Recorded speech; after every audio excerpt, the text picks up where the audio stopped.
Oke, baik. Ya, saudara, pagi hari ini kita kan masih dalam seri bertumbuh ya menjadi dewasa. Dan kita sudah belajar minggu lalu tentang bagaimana kita, saudara, bertumbuh menjadi bapak-bapak rohani, ya.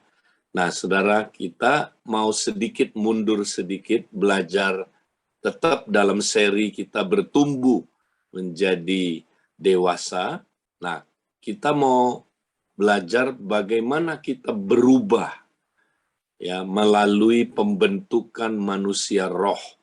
Bagaimana kita bertumbuh dan berubah ya, berubah serupa Kristus tentunya, saudara. Karena sasaran kita ya adalah menjadi serupa dengan Kristus. Kita lihat ayatnya berikutnya. Nah, kita mau lihat di dalam Kolose 1, 28 sampai 29. Dikatakan, saudara, dialah yang kami beritakan apabila tiap-tiap orang kami nasihati, tiap-tiap orang kami ajari dalam segala hikmat, untuk memimpin tiap-tiap orang kepada kesempurnaan dalam Kristus. Itulah yang kuusahakan dan kupergumulkan dengan segala tenaga sesuai dengan kuasanya yang bekerja dengan kuat di dalam aku.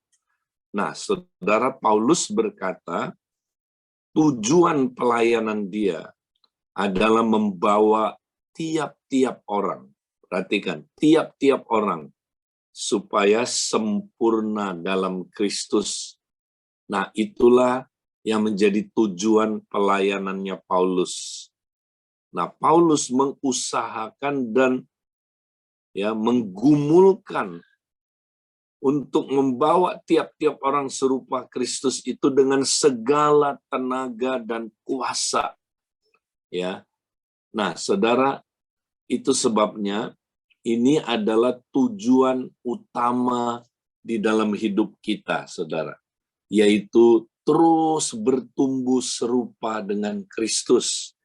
Nah, ini menjadi tujuan kita dalam pemuritan, ya, di dalam pertumbuhan rohani. Kita mesti terus mempunyai sasaran ini, yaitu bertumbuh serupa dengan Kristus. Nah, pertanyaannya, saudara, bagaimana kita bertumbuh serupa Kristus? Bagaimana kita terus mengalami perubahan-perubahan dalam hidup kita? Ya, bagaimana kita bisa berubah? Nah, saudara, jujur kita seringkali melihat banyak orang Kristen, saudara. Kalau termasuk kita lihat hidup kita, ya, apakah kita benar berubah terus semakin serupa Kristus, ya, atau kita frustrasi, ya, kok saya nggak berubah-berubah, kok saya nggak ada kemajuan dalam perubahan. Nah, apa penyebabnya orang tidak berubah, saudara? Nah, kita akan lihat next, saudara. Saya akan memberikan saudara sebuah ilustrasi bagaimana kita bisa berubah. Nah, saudara, ada orang, mereka mencoba berubah dengan apa, saudara? Mereka berubah dengan ya trying hard. Jadi coba berubah dengan apa? Kekuatannya sendiri, dengan mencoba dengan keras. Saya mau berubah, ya, dengan willpower-nya, dengan kekuatan kehendaknya. Tapi saudara, cara berubah yang demikian pasti gagal. Pasti. Ya. Kenapa, saudara? Karena ternyata ya kekuatan kita, saudara, kehendak kita untuk berubah tidak mampu, saudara, membuat kita berubah. Benar. Ya, penelitian membuktikan kehendak manusia itu, saudara, ya, ternyata tidak mampu, saudara, merubah ya hidupnya, saudara, karena saudaraku sudah terbentuk pola yang terus begitu-begitu, yang dia tidak akan mampu mengubah polanya, saudara. Ya, jadi Kalau kita mau coba rubah dengan kehendak kita sendiri, dengan trying hard, kita akan frustrasi, saudara. Nggak bakal bisa berubah. Ya. Nah, saya memberikan sebuah ilustrasi, saudara. Ya, supaya kita nangkep. Ya, misalnya, saudara, ya, sangat-sangat saudara, ya, suka sekali, ya, seorang saudaraku pemain badminton, Rudi Hartono. Ini contoh aja, ini misalnya, ya, sebuah ilustrasi. Ya, saudara, ya, sangat sekali menyukai, saudaraku, ya, untuk apa, saudaraku, main badminton. Saudara, tokoh yang paling saudara sukai adalah Rudi Hartono, ya. Nah, saudara tentu pengen menjadi seperti Rudi Hartono. Nah, bagaimana caranya saudara, ya, bisa menjadi seperti Rudi Hartono? Nah, saudara tidak bisa melakukannya dengan mencontoh dengan keras, trying hard, ya, to be like Rudi Hartono. Ya, saudara coba dengan keras, ya, saudara belajar jadi seperti Rudi Hartono.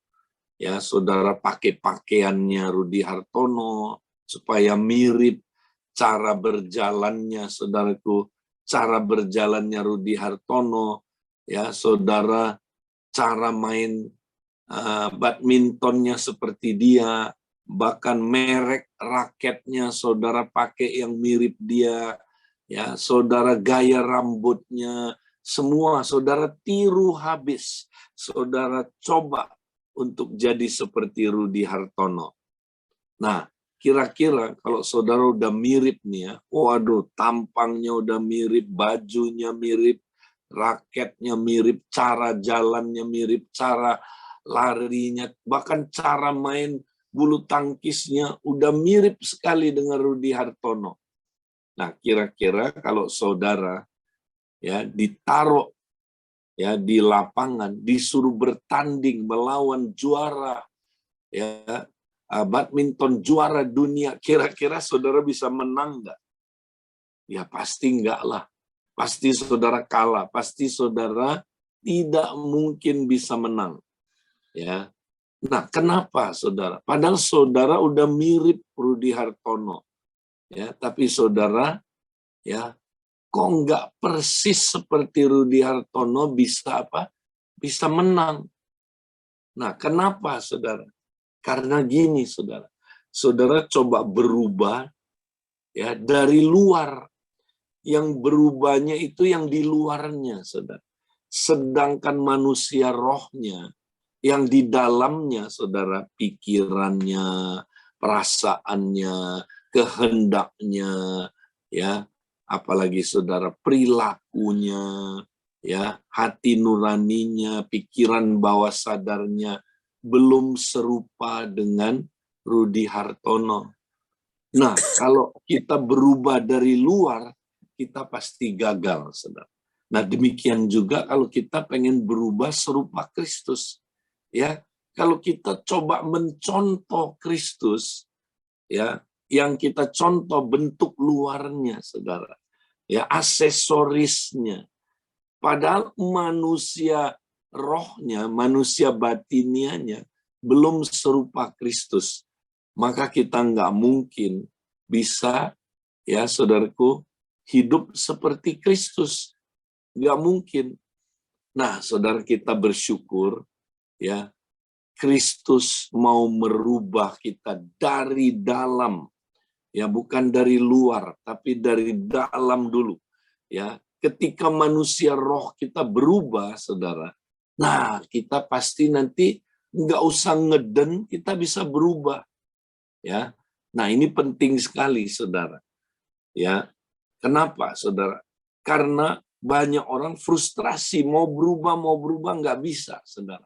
Kalah terus dia. Ya, kenapa? Karena dia cara berubahnya salah. Dia mau coba merubah yang di luar dulu. Nah, kita lihat ayatnya, saudara. Sebenarnya yang perlu berubah adalah yang di dalam kita. manusia rohnya kita. Ya. Nah, Galatia 4 ayat 19 bilang begini, saudara. Hai anak-anakku, karena kamu aku menderita sakit bersalin lagi, sampai rupa Kristus menjadi nyata di dalam kamu. Nah ini saudara. Jadi kita mesti ya fokus kepada pembaharuan, pembentukan manusia roh kita. Ya, sampai rupa Kristus menjadi nyata di mana? Di dalam, bukan di luar, di dalam kamu. Nah, gereja Galatia gagal, saudara, ya berfokus, ya apa saudaraku, menjadi serupa dengan Kristus di dalam mereka, karena mereka ya sudah terpengaruh oleh ajaran-ajaran yang salah, ajaran legalistik hukum Taurat, ya yang mengajar mereka, sehingga saudara untuk membawa mereka serupa dengan Kristus lagi, Paulus harus menderita sakit bersalin lagi, ya sampai rupa Kristus menjadi nyata di dalam kamu. Nah, saudara, jadi kalau kita mau berubah, kita mesti berubah dari dalam, ya sampai rupa Kristus menjadi nyata di dalam kita. Nah, itulah yang disebut, saudaraku, pembaharuan manusia batinnya tiap hari. Ya, 2 Korintus 4 ayat 16. Sebab itu, kami tidak tawar hati, tetapi meskipun manusia lahiriah kami semakin merosot, namun manusia batiniah kami diperbaharui dari sehari ke sehari. Nah, jadi kalau saudara mau berubah hidupnya, saudara mesti praktekkan ya prinsip yang ada dalam 2 Korintus 4:16 ini, ya, yaitu jangan kita berfokus ya kepada pembaharuan manusia lahiriah. Nah, ini yang di luar, saudara. Ya, jangan. Karena nanti kita saudaraku, kita akan kecewa. Ya, masih ayatnya sebelumnya.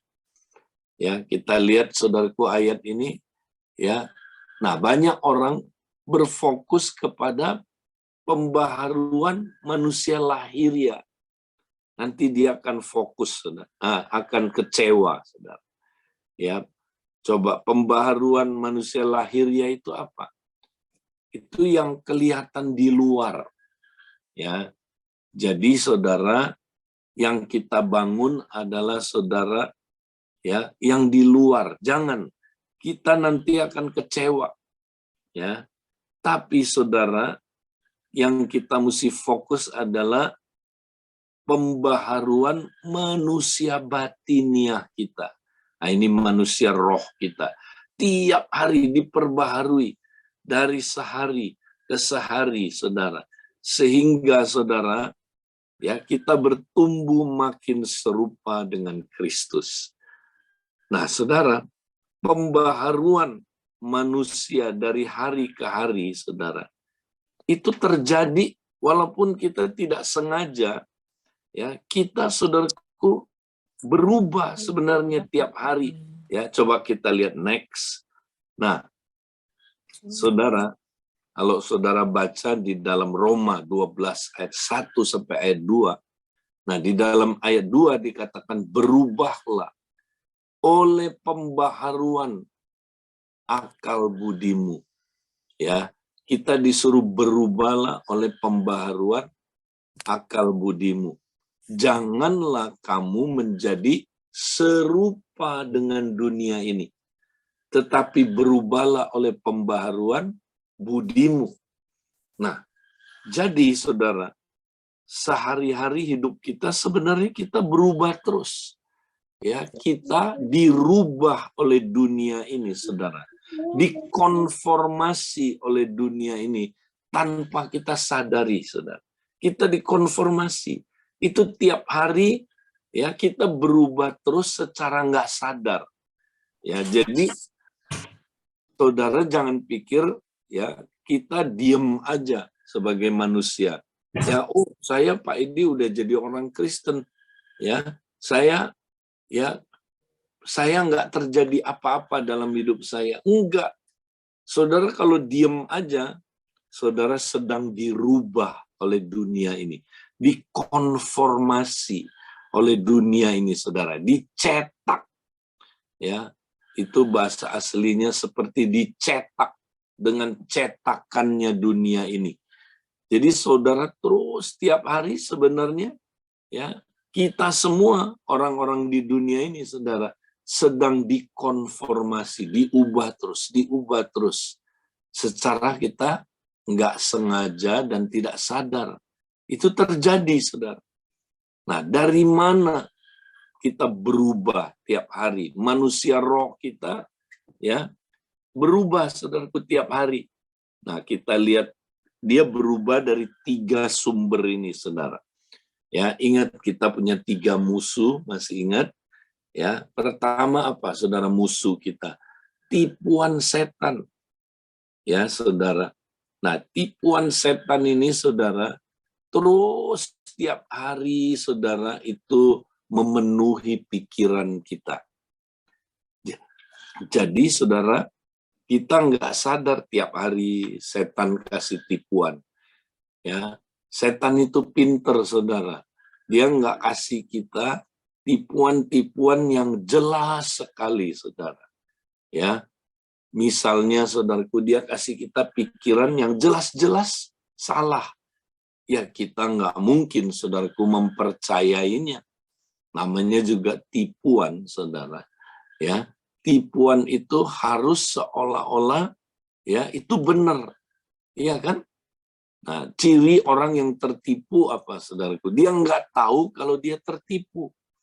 Nah, tiap hari saudara, kita pasti terima tipuan setan di pikiran kita.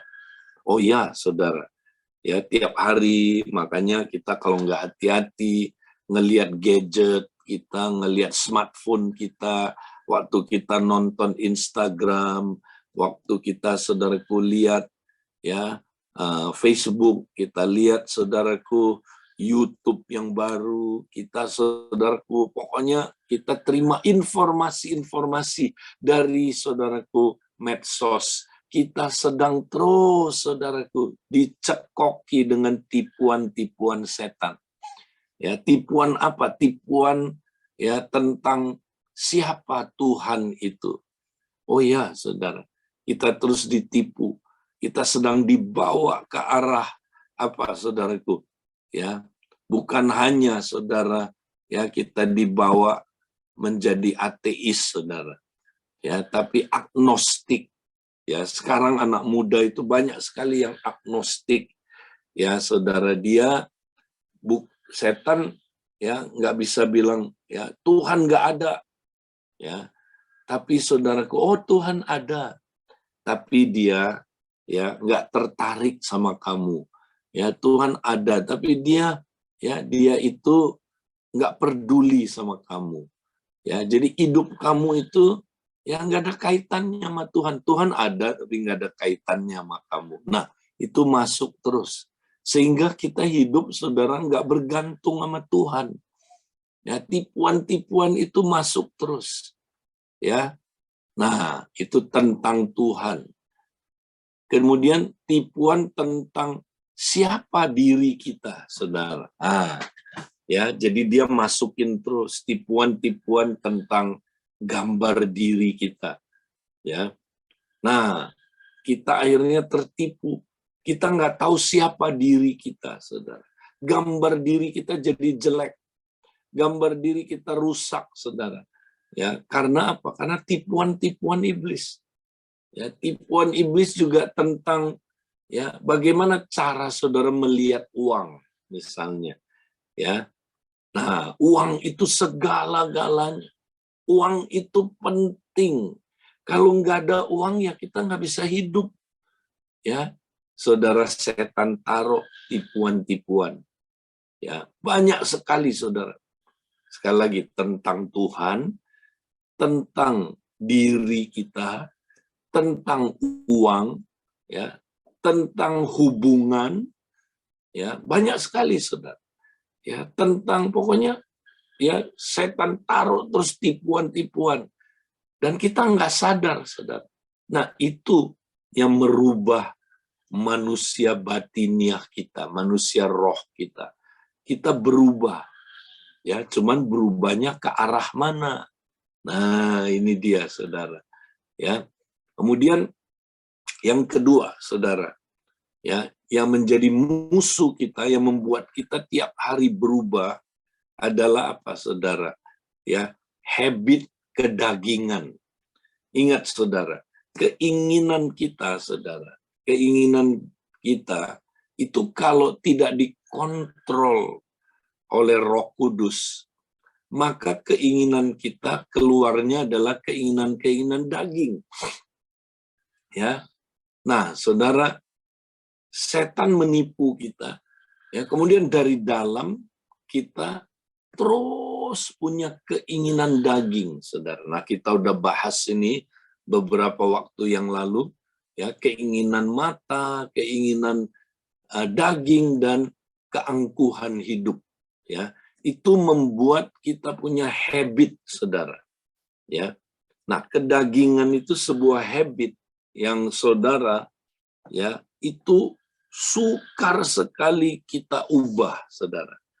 Ya kan, coba berubah mengalahkan respon-respon otomatis, saudara. Sulit kan? Ya. Kalau saudara pakai kekuatan sendiri mau coba kalahkan kedagingan, nggak bisa. Ya, karena kedagingan itu kekuatan yang begitu hebat sampai Paulus, saudara, ya, dia berteriak, ya, dia bilang apa yang dia inginkan yang baik, justru itu yang nggak bisa dia lakukan, saudara. Ya, tapi anehnya apa yang dia benci, yang jahat, justru itu yang dia lakukan. Nah, itu respon otomatis, saudara.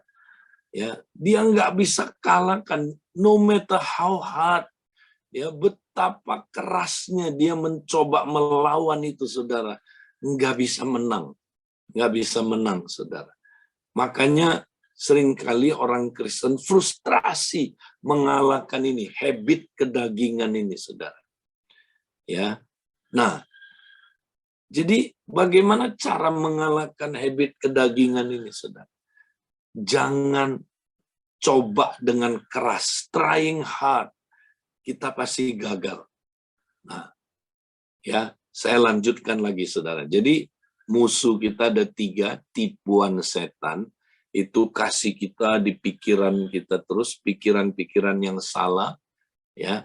Kemudian habit kedagingan kita, saudara, ya, itu mengikat kita, ya, membuat kita, saudaraku, terus berubah ke arah apa, saudaraku, maut, ya, ke arah kematian, ya, perbuatan-perbuatan daging, saudara, ya, terus membawa kita makin jauh dari keserupaan dengan Kristus, ya. Nah, terus kekuatan yang ketiga yang merubah kita, saudara, adalah dunia ini. Komunitas dunia ini yang terus mencetak kita. Ya, ini Roma 12 ayat 2, mengkonformasi kita. Ya, do not be conformed to the world, but be transformed to the world. Ya, jadi kita dikonformasi, dicetak, diserupakan dengan dunia ini terus-terusan. Nah, ingat, saudara, 3 musuh kita ini bekerjanya tiap hari. Tanpa kita sadar, kita berubah terus. Ya, juga berubah di dalam manusia batiniah kita. Tapi berubahnya ke arah semakin jauh dari perubahan menuju Kristus, saudara. Nah, ini yang kita nggak sadar, saudaraku, terus kita alami tiap hari. Nah, jadi next, bagaimana supaya kita bisa berubah, saudara? Nah, kita mesti, ya, pakai pola perubahan yang benar. seperti Roma 12 ayat 1 dan ayat 2, Saudara. Kita harus berubah ya secara intensional. Ya, Saudara, mari kita berubah secara intensional, disengaja. Saudara mesti tiap hari ya membuat keputusan, saya mau berubah. Nah, ingat, berubahnya bukan dari luar, tadi kita udah belajar, berubahnya dari dalam, ya, inside out. Jadi jangan fokus ke perubahan-perubahan yang di luar. Fokus kepada perubahan yang di dalam. Ya, masih ingat Saudara, orang Farisi, ya, orang Yahudi, ya, itu fokus ke yang di luar. Ya, mereka fokus praktek hukum Taurat, tapi yang di luar, dalamnya nggak berubah. Nah, ini yang Saudara membuat orang Farisi nggak ada perubahan dalam hidupnya. Ya, Yesus bilang begini, jikalau keagamaanmu ya tidak melebihi ya keagamaan orang Farisi ya dan ahli-ahli Taurat, ya, maka kamu tidak dapat masuk ke dalam kerajaan Allah. Nah, di dalam kerajaan Allah, Saudara, ya, Tuhan mau fokus merubah kita dari dalam. Kebenaran kita harus melebihi kebenarannya orang Farisi. Ya. Nah, orang Farisi fokusnya, Saudara, itu yang di luar. Makanya Tuhan seringkali, saudaraku, ya, Tuhan tegur orang Farisi apa? Hai kamu orang munafik, kamu seperti pinggan. Perhatikan Saudara, pinggan yang dibersihkan ya apa di luarnya, tapi dalamnya kotor. Ya. Lalu Tuhan bilang begini, bersihkanlah terlebih dahulu yang sebelah dalamnya. Ya, maka yang di luarnya pasti akan bersih. Ya. Nah, Saudara, kalau kita ya fokus kayak orang Farisi, Saudara, ya, kita sibuk dengan yang di luarnya, maka kita nggak bakal bisa berubah, Saudara. Ya, kalaupun kita berubah, itu munafik, kata Tuhan. Yang luarnya kelihatan berubah, tapi dalamnya enggak. Nah, contoh orang Farisi, Saudara. Dia ya puas, merasa puas, dia pikir dia sudah taat sama perintah-perintah Tuhan. Ya, misalnya kalau dia ya pernah mendengar ya perintah Tuhan jangan membunuh. Ya, dia pikir asal dia nggak bunuh orang pakai pisau secara fisik, dia udah taat sama perintah Tuhan. Padahal, Saudara, ya ketika dia marah, ya ketika dia, Saudara, berkata jahil, ya berkata apa, Saudaraku, kafir, ya misalnya, ya dia berkata itu, Saudara, dia sudah marah, sudah melanggar perintah jangan membunuh. Nah, Saudara, jadi orang Farisi pikir kalau saya nggak tikam orang, saya udah bagus. Ya, padahal dalamnya marah-marah sama orang. Ya, nah ini banyak orang kayak begitu, Saudara. Ya, dia mau coba berubah di luarnya. Wah, kita mesti taat sama perintah Tuhan di luarnya. Yesus bilang, boleh di luarnya kamu coba taat kepada perintah jangan membunuh, tapi kalau kamu ada marah, kamu sudah membunuh. Orang Farisi pikir, Saudara, asal dia tidak, saudaraku, pergi ke pelacuran, berzina sama orang, tidur sama istri orang, wah dia sudah taat sama perintah jangan berzina. Tapi dia lupa, Saudara, kalau di dalam hatinya, nah ini manusia rohnya, ya masih ada perzinahan. Dia lihat wanita, terus-terusan tertarik kepada wanita. Ya, Saudara, terus bahkan dia membayangkan hubungan seks dengan wanita itu, dia sudah berzina. di dalam hatinya. Nah, saudara, orang Farisi makanya nggak berubah-berubah karena dia fokus perubahannya yang di luar, bukan yang di dalam. Nah, makanya saudara, Tuhan tegur orang Farisi dan dia bilang sama murid-muridnya, kalau kamu, kebenaran kamu harus melebihi kebenarannya orang Farisi. Ya, bukan fokus yang di luar, kamu harus fokus yang di dalam. Nah, jadi saudara, sekarang kita mau lihat bagaimana kita bisa berubah secara intensional dengan disengaja. Ya. Nah, sama kayak tadi, saudara. Kalau tadi, saudara, ya, kita secara tidak sadar dirubah terus oleh dunia ini. Ya, Yesus bilang begini, saudara, lewat Paulus, janganlah kamu menjadi serupa dengan dunia ini, tetapi berubahlah oleh pembaharuan budimu. Janganlah kamu jadi serupa dengan dunia ini. To be conformed into the world, but be transformed. Tuh, disengaja. Kamu harus berubahlah oleh pembaharuan budimu. Nah, saudara, jadi kita disuruh apa, saudara? Secara intensional, ya, kita mesti berubah. Ya, jadi ada bagian kita, saudara. Nah, kita lihat bagian kita apa, bagian Tuhan apa. Coba kalau saudara baca tadi Roma 12 ayat 2, berubahlah oleh pembaharuan budimu. Nah, ada dua di sini. Berubahlah, itu bagian kita, oleh pembaharuan budimu. Nah, itu bagian Tuhan, saudara. Pembaharuan budimu. Ya. Jadi Tuhan, seperti tadi, saudara, dikatakan Tuhan terus ya memperbaharui manusia batinia kita tiap hari. Ya. Jadi itu bagian Tuhan, saudara.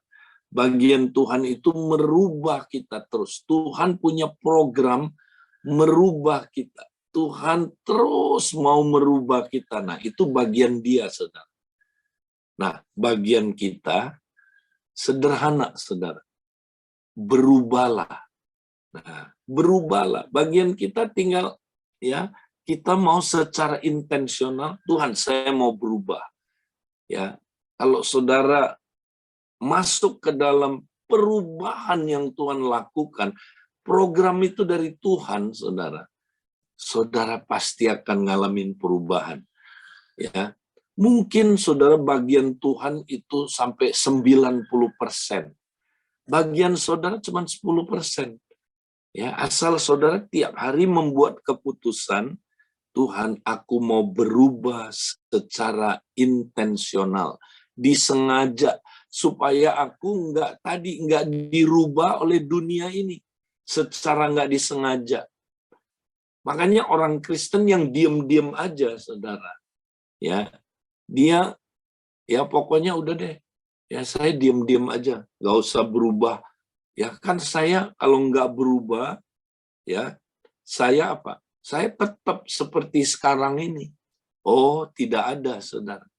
Ya, di dalam dunia ini kalau saudara nggak berubah secara intensional, saudara akan dirubah oleh dunia ini.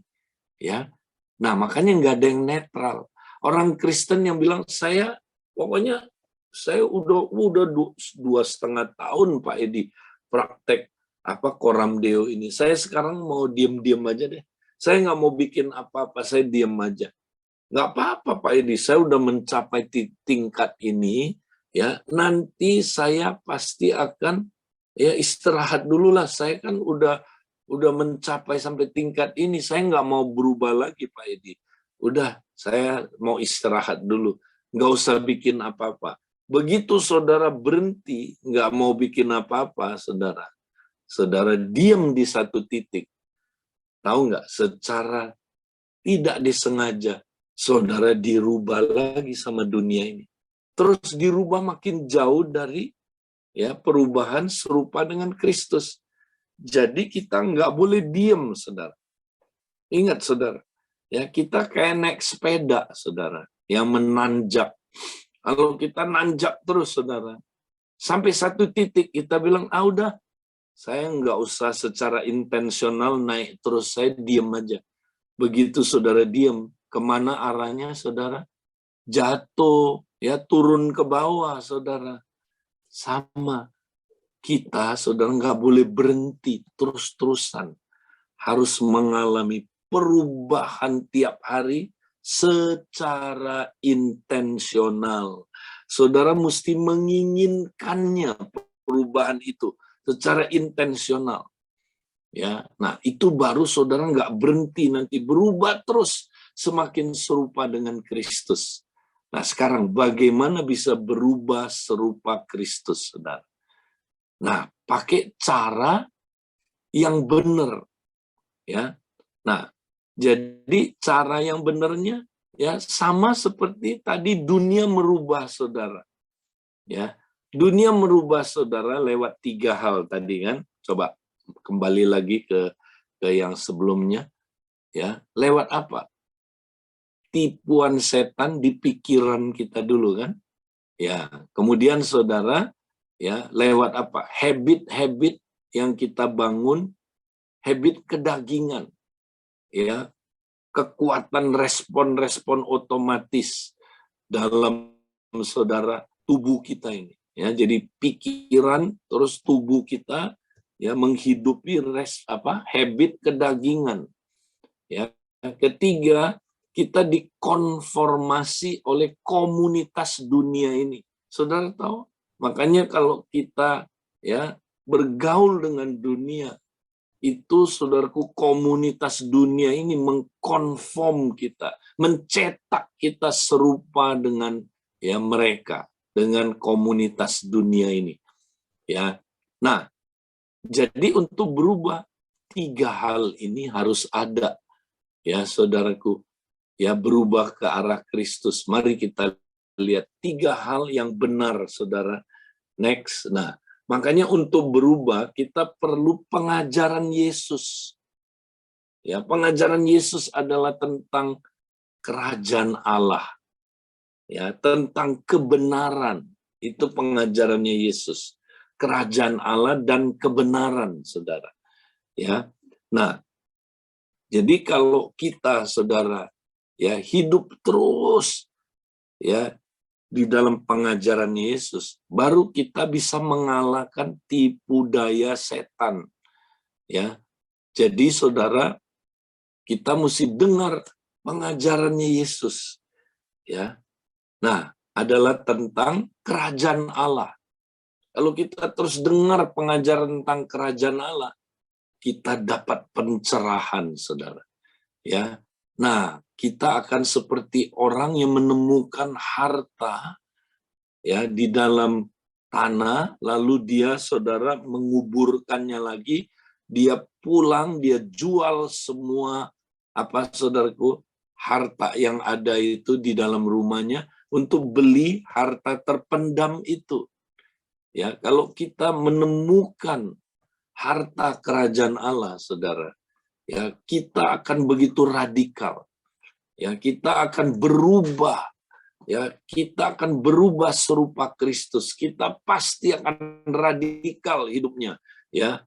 Nah, saudara, jadi kita mesti terus-terusan dengar pengajaran Yesus. Karena pengajaran Yesus adalah tentang kerajaan Allah, ya, dan kebenarannya, saudara. Nah, ini yang kita mesti cari terus. Carilah dahulu, ya, kerajaan Allah dan kebenarannya, saudara. Kalau kita terus cari kebenarannya, kita nggak tertipu oleh tipuan setan. Cara mengalahkan tipuan setan adalah hidup dalam kebenaran. Karena kebenaran nanti memerdekakan kita, saudara. Baru kita terus berubah.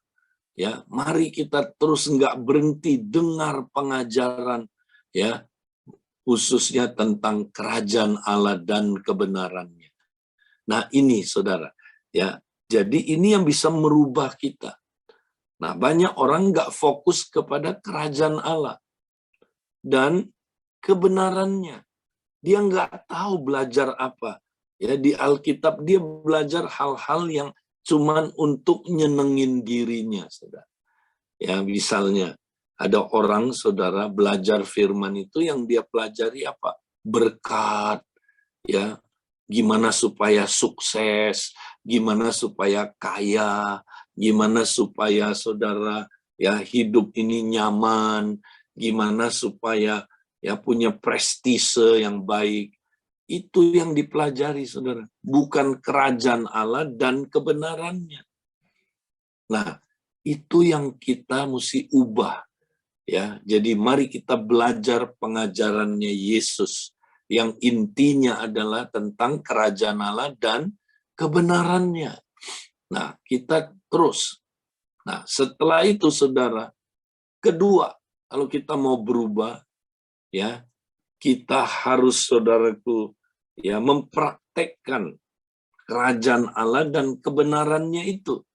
Ya, bagaimana cara mempraktekkan kerajaan Allah dan kebenarannya? Nah, apa itu kerajaan Allah, saudara? Kerajaan Allah adalah pemerintahan Allah dalam hidup kita. Kita mesti cari terus-terusan, saudara, kerajaan Allah dan kebenarannya. Cari pemerintahannya dan kebenarannya tiap hari. Apa itu, saudara? Inilah praktek disiplin-disiplin rohani. Ya. Nah, kalau kita praktek aja disiplin-disiplin rohani, saudara, terbentuklah nanti habit yang baru, saudara. Nah, di situ kita ngalamin perubahan.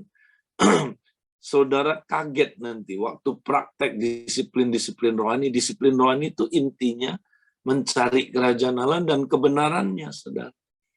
Ya dong, contohnya ya ibadah sejati itu kan disiplin. Inti dari disiplin rohani kan ibadah sejati. Apa itu ibadah sejati? Ya, kita tiap hari mempersembahkan tubuh kita agar diperintah oleh Sang Raja, diperintah oleh Kristus. Ya, itulah mencari dahulu kerajaan Allah tiap hari, saudara. Ya, tiap hari kita mesti cari dahulu kerajaan Allah dan kebenarannya. Praktek disiplin rohani. Ya. Nah, kalau kita praktek disiplin rohani, saudara, terbentuklah habit-habit yang baru. Nanti baru kita berubah, saudara. Nah, kita akan heran nanti, ya, kita tinggal praktek aja disiplin rohani, kerjakan bagian kita. Nanti bagian Tuhan, saudara akan kaget. 90% itu bagian Tuhan. Saudara cuma 10% aja. Nanti saudara kaget, lu kok saya berubah ya? Wow, coba deh saudara praktekkan ini. Kalau nggak berubah hidup saudara, saudara akan berubah serupa dengan Kristus. Ya, jadi jangan lupa. Ini kita diingatkan kembali praktek disiplin rohani. Nah, tapi ini nggak bisa, saudaraku, terjadi tanpa yang ketiga. Ingat, segitiga itu, saudara, ada 3 sisi. Ya, nggak bisa 2 sisi aja, itu bukan segitiga. Perlu 1 lagi. Kita hidup dalam komunitas. Nah, ini yang membuat kita bisa berubah.